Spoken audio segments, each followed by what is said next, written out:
अस्सलाम वालेकुम। कैसे हैं आप स्टूडेंट्स? उम्मीद करता हूँ कि आप सब खैरियत से होंगे। तो जल्दी से स्टार्ट करते हैं अपनी डेली एनालिसिस की वीडियो को और चेक करते हैं आज हमारे पास कौन कौन से इंपॉर्टेंट फंडामेंटल इवेंट्स हैं।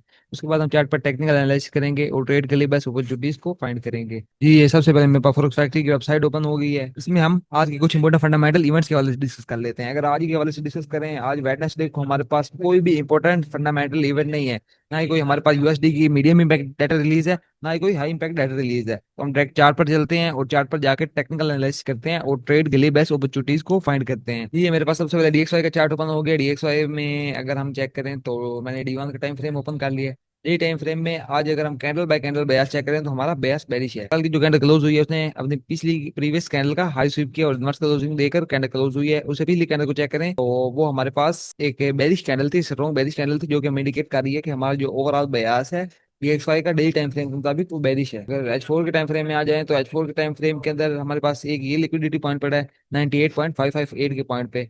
H4 के मुताबिक मार्केट को इसे पिक करना चाहिए और ऊपर हमारे पास एक ये लिक्विडिटी पॉइंट पड़ा है 98.835। इन दोनों को पिक करना चाहिए। H4 के मुताबिक H4 के अंदर हल्की फुल्की बाइंग नजर आ रही है। अभी इस छोटे टाइम फ्रेम में आ जाते हैं, H1 के टाइम फ्रेम में आ जाए तो H1 के टाइम फ्रेम में मैंने आपको ये जोन बताया था कि यहाँ से मार्केट डाउन साइड आ सकती है। मार्केट ने रिट्रेसमेंट लिया, मार्केट इसको फेल कर रही है। अगर मार्केट ऊपर जाती है तो ऊपर ये हाई स्वीप करके या ये जो जोन है इससे मार्केट डाउन साइड आ सकती है। DXY का जो हमारा बयास है वो ओवरऑल बेरिश है, लेकिन अभी मार्केट स्टिल थोड़ी सी रिट्रेसमेंट ले सकती है बाय साइड। फिर ऊपर से हम सेल देखेंगे DXY को। जी, ये थे हमारे DXY के एनालिसिस। अब हम ऐसा करते हैं कि गोल्ड के पेयर की तरफ बढ़ते हैं और गोल्ड को एनालाइज करते हैं। गोल्ड को आज के लिए एनालाइज करने से पहले हम कुछ जोन्स के बारे में डिस्कस कर लेते हैं जो कि मैंने आपको कल की वीडियो में बताए थे कि जिनसे आप अपॉर्चुनिटी अवेल कर सकते हैं। ये सबसे पहले मैंने आपको ये बाइंग जोन बताया था। उसके बाद ये एक नीचे जोन बताया था बैंक के, यहाँ से आपको बैंक अपॉर्चुनिटी मिल सकती है।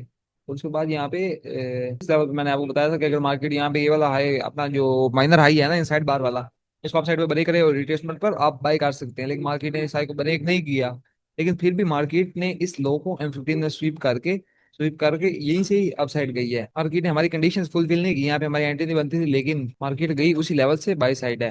देखिए यहाँ से बाय साइड गई कितना ऊपर मार्केट। थोड़ा चार्ट क्लियर कर लेते हैं, उसके बाद आज के एनालिसिस कर लेते हैं गोल्ड पर। जी, अब हम ऐसे करते हैं कि डेली टाइम फ्रेम में जाते हैं और डेली टाइम फ्रेम में जाकर गोल्ड को एनालाइज कर लेते हैं। जी, ये मेरे पास डेली टाइम फ्रेम ओपन हो गया। डेली टाइम फ्रेम में अगर हम चेक करें तो कल की जो कैंडल क्लोज हुई है वो एक स्ट्रॉन्ग बुलिश कैंडल हुई है। क्लोज अपसाइड पे विदाउट रिजेक्शन के साथ कैंडल क्लोजिंग हुई है, ना होने के बराबर, या हम कह सकते हैं बिल्कुल है ही नहीं रिजेक्शन। अप साइड पे एक स्ट्रॉन्ग बुलिश कैंडल क्लोज हुई है, जो कि हमें इंडिकेट कर रही है कि आज की जो कैंडल है वो भी बुलिश ही क्लोज होगी। आगे जो हमारी डेली ब्यास है वो बुलिश है। और अगर हम मजीद चेक करें तो मार्केट ने आज अच्छी रिट्रेसमेंट ली। रिट्रेसमेंट है डी1 के ऑर्डर ब्लॉक को मार्केट ने टैप किया है। हमारे पास एक डी1 का डिमांड एरिया भी है और एक ऑर्डर ब्लॉक एरिया भी है, इसके ऊपर मार्केट ने टैप किया है और हल्की फुल्की रिजेक्शन ले रही है। डेली टाइम फ्रेम में हमारी जो डेली ब्यास है वो बुलिश है। अगर मजीद चेक करें एच फोर के अंदर ये जो प्रीवियस कैंडल क्लोज हुई है वो एक स्ट्रॉन्ग बेरिश कैंडल क्लोज हुई है। उसके बाद ओवरऑल मार्केट H4 के अंदर एक बाइंग जोन के अंदर है। H4 का हमारे पास एक किस्म का ऑर्डर ब्लॉक या डिमांड एरिया आप कह सकते हैं, उसके ऊपर है मार्केट। H4 के मुताबिक मार्केट हमें अभी स्टिल बाय बता रही है। थोड़े टाइम फ्रेम में आ जाए, H1 के टाइम फ्रेम में, H1 के टाइम फ्रेम में आए तो यहाँ पे H1 ऑर्डर ब्लॉक के ऊपर मार्केट खड़ी हुई है। हमारे पास एक कंप्लीट SMC ऑर्डर ब्लॉक बनता है, इसके ऊपर मार्केट खड़ी हुई है, जिसके दरमियान से मार्केट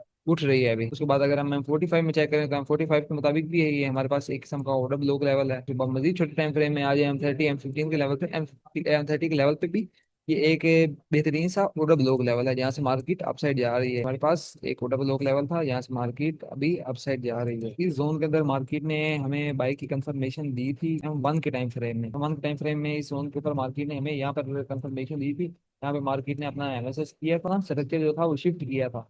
और उसके बाद ये जो हमारे पास नीचे ये जोन था, ये सारा ओवरऑल हमारे पास बाइंग जोन था, जहाँ से मार्केट अपसाइड पे जा रही है। अगर आप इस सिनेरियो में एंट्री लेते हैं तो आपका जो एसएल होता है वो इसके नीचे, और उसके बाद टीपी आप बड़े टाइम फ्रेम के मुताबिक रख सकते हैं। तो यहाँ पे हमारी एंट्री बनती थी, लेकिन ये वीडियो आप रिकॉर्ड हो रही है तो ये एंट्री मिस हो चुकी है। अब अगर हम मजीद चेक करें तो यहाँ पे मार्केट की जो लेटेस्ट M30 की कैंडल क्लोज हुई है ना, उसने अपनी जो बेरिश कैंडल थी उसका हाई को स्वीप किया और रिवर्स क्लोजिंग दी है। तो जो अब M30 कैंडल बन रही है वो एक बुलिश कैंडल बन रही है। अगर ये M30 कैंडल इस हाई के ऊपर क्लोज हो जाती है तो फिर तो हम बुलिश एक्सपेक्ट कर सकते हैं, मार्केट बाय साइड जा सकती है। अगर मार्केट इसको ये जो हमारे पास है एरिया 3378 का स्वीप करके इनवर्स क्लोजिंग देती है M30 में एक बार फिर से, फिर हम इस लो को टारगेट करेंगे और उसके बाद इस लो के स्वीप पर हम बाय देखेंगे। ये लो स्वीप और ये भी हमारे पास लिक्विडिटी पॉइंट पड़ा है, इसके लो के स्वीप के बाद हम बाय देखेंगे। उसके बाद हमारे पास नीचे एक ये M30 के अंदर बाइंग जोन पड़ा है और उसके बाद हमारे पास ये नीचे मजीद एक बाइंग जोन पड़ा है। उसके बाद मजीद छोटे टाइम फ्रेम में आए M15 के टाइम फ्रेम में, M15 के टाइम फ्रेम में आए तो हमारा प्रीवियस चेंज ऑफ करेक्टर यहाँ पे हुआ था, उसके बाद हमारी जो इंड्यूसमेंट थी वो ये बात गई थी। आगे नए ब्रेक का भी हमारी इंड्यूसमेंट मेजर यहाँ पे शिफ्ट होगी बाद ये हमारी मेजर इंड्यूसमेंट है इस वक्त। हमारी एक ये माइनर इंड्यूसमेंट भी बनती है साइड बार में, लेकिन हम मेजर इंड्यूसमेंट को काउंट करेंगे। मेजर इंड्यूसमेंट मार्केट ने पिक किया, मेजर इंड्यूसमेंट के नीचे जो हमारा जोन होता है वो होता है हमारा डिसीजनल पॉइंट ऑफ इंटरेस्ट। और उसके बाद एक्सट्रीम में हमारे पास ये जोन पड़ा हुआ है, मार्केट हमारे डिसीजनल पॉइंट ऑफ इंटरेस्ट से उठ रही है और M15 के अंदर मार्केट ने बाय की कंफर्मेशन दे दी है। ये थे हमारे गोल्ड के एनालिसिस। हमारे पास एक किस्म का ऑर्डर ब्लॉक सप्लाई एरिया पड़ा है। उम्मीद है कि मार्केट यहाँ थोड़ी सेल साइड रिट्रेसमेंट लेगी। अगर मार्केट यहाँ सेल साइड आती है तो आप नीचे गेन से इस लो के स्वीपर या इसके नीचे वाले जो लो है इसके स्वीपर, या ये जो लिक्विडिटी लो पड़ा है हमारे पास, ये लिक्विडिटी पॉइंट पड़ा है इसी के स्वीपर आप बाई के एंट्री अवेल कर सकते हैं यहाँ से मार्केट से गोल्ड में। तो ये थे हमारे गोल्ड के एनालिसिस। गोल्ड को ओवरऑल आपने बाय देखना है, फंडामेंटली भी गोल्ड बाय है और टेक्निकली भी फिलहाल बाइंग सेटअप ही बांधा है गोल्ड के अंदर। ये गोल्ड के एनालिसिस जब हम ऐसे करते हैं कि बीटीसी के पेयर की तरफ बैठे हैं उसको मैच कर लेते हैं जी। ये मेरे पास बीटीसी का पेयर ओपन हो चुका है। डी वन टाइम फ्रेम में अगर हम चेक करें तो कल की जो कैंडल क्लोज हुई है वो एक बुलिश कैंडल क्लोज हुई है और उसने प्रीवियस डे लो स्वीप करके अच्छी खासी रिजेक्शन के साथ क्लोजिंग दी है पुलिस साइड बाय साइड। अगर हम ओवरऑल पीछे चेक करें तो पीछे हमारे पास एक डी वन का सपोर्ट एरिया था जिसके वाले से मैंने आपको बताया था।